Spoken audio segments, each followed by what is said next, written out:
The boardroom carried that particular scent of leather and ambition, the atmosphere of a place where power changes hands every few months. I stood in the doorway, gripping a thin leather portfolio, watching my sister Victoria play her favorite part, the capable one. She sat at the head of the 20-seat mahogany table, clicker in hand, walking the board of Granite Peak Software through third-quarter numbers, the company our late father had built from a garage 3 decades earlier. She hadn't noticed me yet. No one had. I'd dressed deliberately, dark suit, plain jewelry, hair tied back, the look of someone meant to blend into the walls. As acting CEO, Victoria was saying, "I've found several places to cut costs. We can shut down the veteran hiring initiative. It's been dragging our margins down by over 2% a year." Pure goodwill spending, Dad kept alive out of sentiment. That program had placed over 800 veterans into tech roles across 6 years. Our father, who'd served in the Marines, treated it as the moral center of everything he'd built. Victoria treated it as waste. Then she spotted me. Her expression shifted, the jaw tightening in that way she'd had since we were kids whenever her version of events was threatened. "Emma, what is this? This is a closed board session." "I'm here," I said, walking toward an open seat. "You're not on this board, and you don't even work here anymore," she snapped. She turned to Daniel, head of security stationed by the door. "Daniel, escort my sister out. Family issues don't belong in this room." Daniel had served in the army before being hired 8 years back when I was VP of operations, and personally pushed his application through, despite HR's hesitation about a gap in his work history after deployment. I trusted my judgment over their paperwork. He cleared his throat, and the room felt the weight of it. "Miss Bennett acquired 51.7% of controlling shares last week through the estate settlement," he said. "As of Monday, she's the majority owner." He let it sit. "She's your new chief executive." Silence dropped over the room like a held breath before a collapse. Victoria's color drained. "That's not possible. The shares were split evenly, 50-50. "Not exactly," I said, taking the seat across from her, setting the portfolio down with a quiet thud. "Dad's will split his 70% stake between us evenly, 35 each, but Mom held the remaining 30% privately. You forgot about her shares. I discovered the ownership structure the hard way.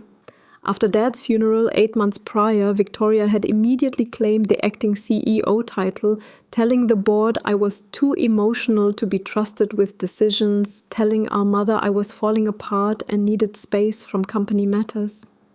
What she didn't know was that I'd spent those 8 months processing something other than grief. I'd been digging through patterns of control that stretched back years. Mom sold me her 30% for the exact price she'd paid in the late 90s, $180,000, not because I'd asked, but because she'd watched Victoria operate for 8 months and recognized something familiar, the same calculation she'd once seen in her own mother, who'd taken her inheritance away from her decades earlier. The transfer was legal, I continued. Mom's attorney, a retired family court judge who'd overseen Dad's estate, confirmed everything, and notice was filed last Monday. I now hold 51.7%, you hold 35%, and the remaining 13.3% is in employee stock options. Victoria's hands shook as she gripped the table's edge. You went around me. I went through legal channels. Unlike you, I opened the portfolio. This is a record of the decisions you made as acting CEO, 8 months of what you called modernizing. I pulled the first sheet free, each page its own small detonation. June 15th, you cut the veteran hiring program, saving $340,000 a year, and eliminated the coordinator role, terminating a Marine veteran with 3 Purple Hearts who'd placed over 100 people into jobs. A board member who ran HR shifted in her seat. She hadn't known about the coordinator's service record. Victoria had called it a redundant position. July 3rd, you sold the community training center for $1.8 million to a developer. That center offered free coding classes to underserved neighborhoods, something Dad started years back, training over 2,000 people, 64% of whom we later hired. I slid documents across the table. The buyer was a shell company, registered 3 months before the sale, sole owner, Victoria. You sold company property to yourself at 40% under market value. An independent appraisal put it at over 3 million. The temperature in the room seemed to fall. Our CFO pulled the papers closer, his jaw tightening as he scanned the figures. August 10th, you raised your own salary from 180,000 to 420,000, calling it a market adjustment. Actual market rate for a company our size, 280,000. You gave yourself a 133% raise while gutting veteran programs. Victoria stood, the chair scraping loudly. I was running this company while you were, what? Grieving? I said evenly. I was documenting. Dad taught me that. He used to say paper outlasts conversation every time.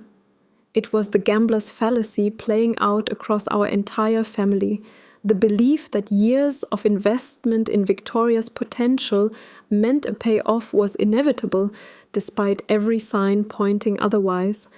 Some systems are simply built to fail.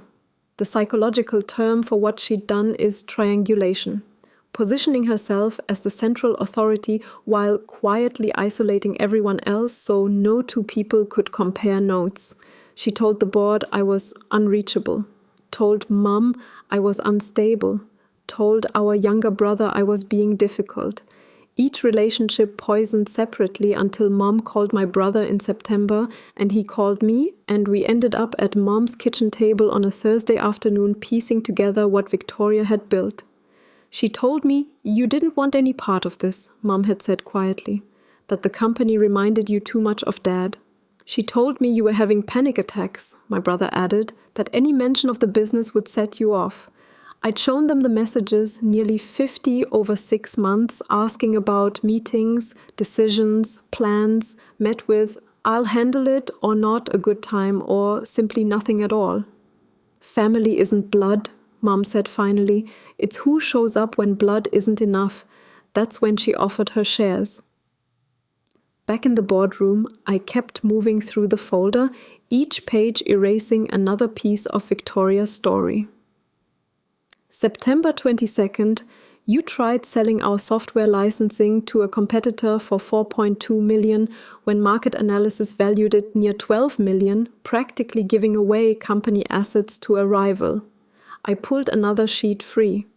The competitor's VP of acquisitions happened to be your fiancé.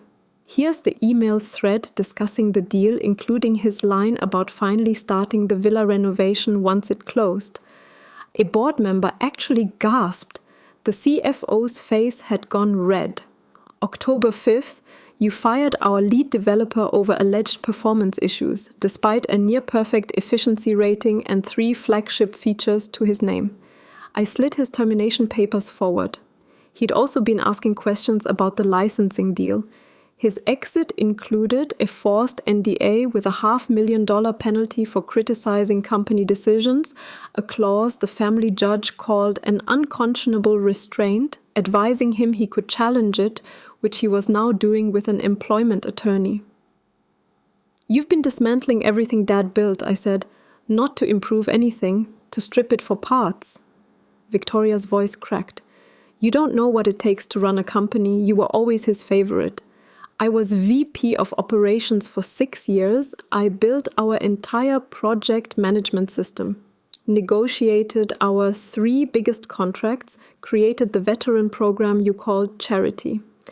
Dad and I were close because we believed in the same things, that profit and purpose weren't enemies. I'd been keeping what I privately called a ghost ledger. The invisible costs of years of manipulation tallied quietly. The week she announced her engagement, my own promotion to VP got 3 minutes of attention while her wedding took 3 hours of conversation, a cost in recognition I'd never recover.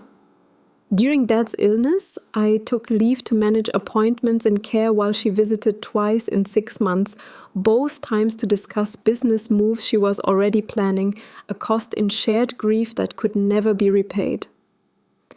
At the funeral, I spoke for nearly 15 minutes about his values and the people he'd helped.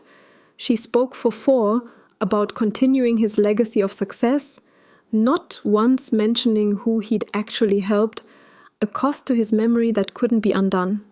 Every dinner where she painted herself as the responsible one while I was too soft, too emotional, not strategic enough, a cost to my own confidence eroded over decades. This isn't rage, I told her, it's patience turned into documentation. I'm calling an emergency vote to remove you as acting CEO and install permanent leadership, along with a full forensic audit of every transaction from your tenure. The CFO seconded it immediately. As majority shareholder, I'm authorizing the audit regardless of the outcome, I added, but I want the board behind it. The vote passed 8-0, Victoria abstaining, her face frozen in disbelief. I'm reinstating the veteran program effective immediately. The coordinator will be offered her job back with an apology and back pay. The developer gets his position back on the same terms. The training center sale is being challenged, the money returned plus penalties for self-dealing, and if the shell company resists, we pursue fraud charges. You're destroying me, she whispered. I'm correcting what you destroyed, I said. There's a difference. Over the following weeks, forensic accountants combed through every transaction she'd authorized, producing a report exceeding $6 million in questionable decisions, undervalued sales, inflated fees to associates, asset stripping that would have bankrupted the company within 3 years. The board pursued legal action. Victoria was formally removed, her remaining shares placed in a trust she couldn't touch without board approval, a structure our father had built years earlier for exactly this scenario, though none of us understood why until now.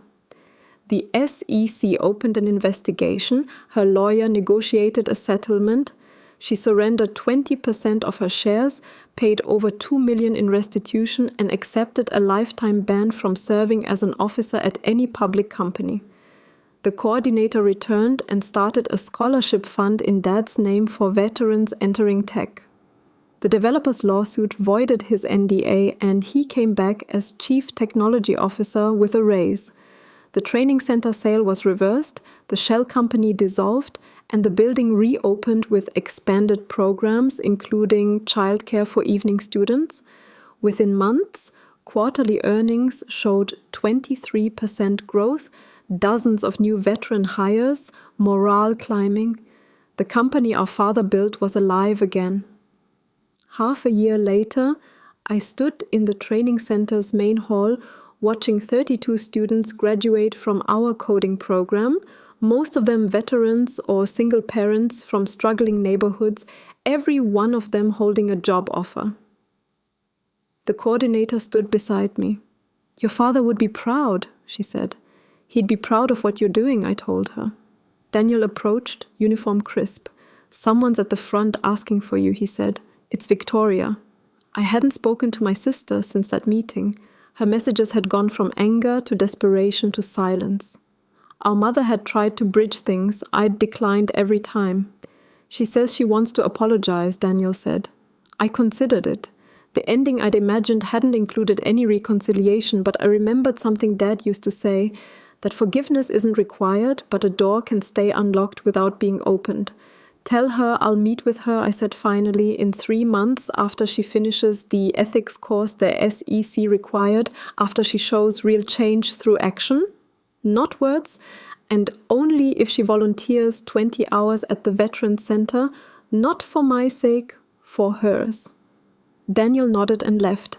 "That's generous," the coordinator said. "It's conditional," I corrected. "If she wants redemption, she'll have to earn it. Whether she actually does remains to be seen. There's no place left for who she was in my life, but people can rebuild if they choose to do the work. Dad believed that. It's why he gave veterans second chances." The company was stable now, the mission restored, and I was finally running the organization my father had always meant for it to be, one where profit and purpose lived under the same roof.